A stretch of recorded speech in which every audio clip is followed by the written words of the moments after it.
Kuna onyo kali amelitoa kocha mkuu wa Simba Steve Barker kwa wachezaji wa kikosi hicho baada ya kufanya nao kikao kutokana na kutoridhishwa na mwenendo wa kadi nyekundu zinazowakabili. Katika onyo hilo, Barker amesema hivi sasa hatovumilia kuona nyota wake wanaonyeshwa kadi nyekundu katika michezo inayofuatia baada ya kukumbwa na mkasa huo dhidi ya Kagera Sugar na Pamba Jiji. Baada ya raundi mbili za ligi kuu bara kumalizika huku kukiwa na kadi nyekundu 4, Simba inaongoza kwa wachezaji wake kuonyeshwa kadi 2 ambao ni beki David Kameta kwenye mchezo wa kwanza dhidi ya Kagera Sugar na kiungo Ibrahim Jabari dhidi ya Pamba Jiji ikiwa ni mechi ya pili. Wengine ni nahodha wa Coastal Union Geoffrey Manyasi na kipa wa Azam Aishi Manula. Barker ambaye mbali na kuwakosa nyota hao wanaotumikia adhabu, pia analazimika kuwakosa wengine waliokumbwa na majeraha, kiwemo kipa namba 1 Mahamadu Kasali aliyeumia mechi ya kwanza ya ligi dhidi ya Kagera Sugar. Ili kuona hakuna nyota mwingine ambaye atamkosa kutokana na adhabu ya kadi nyekundu, Barker amefanya kikao na wachezaji wa kikosi hicho akitoa msisitizo kwamba hatavumilia tena kuona hilo likitokea, ambapo nikimnukuu Barker amesema, tunatakiwa kuonesha kuwa sisi ni timu kubwa,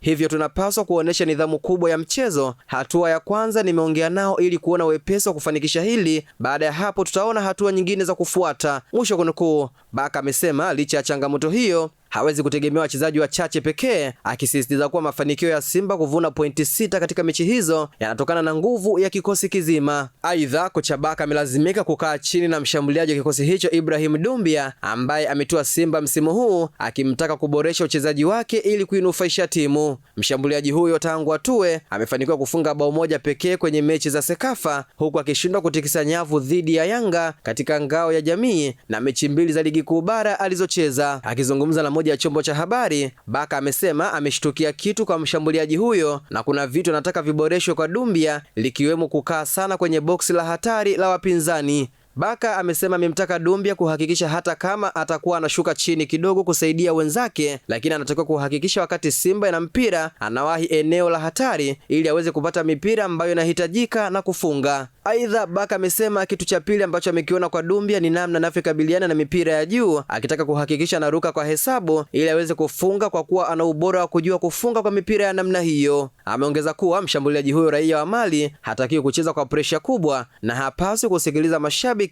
wanaongea nini kuhusu kiwango chake, kwani atakapoanza kufunga watanyamaza. Shambulizi kali ambalo Dumbia amelifanya kwenye mechi zake 2 za ligi kuu bara ni pale alipogongesha mwamba kwenye mechi dhidi ya Kagera Sugar akipokea pasi ya kiungo Anicet Yaura. Shambulizi hilo lilishuhudiwa mpira ukirudi uwanjani ambapo ilibaki kidogo afunge, kwani alifanya juhudi kubwa kuuinua mpira na kumpita kipa. Imeandikwa na Elia Solomoni na Victoria Melkiadi na kusoma kwako na Mihamza Saifo.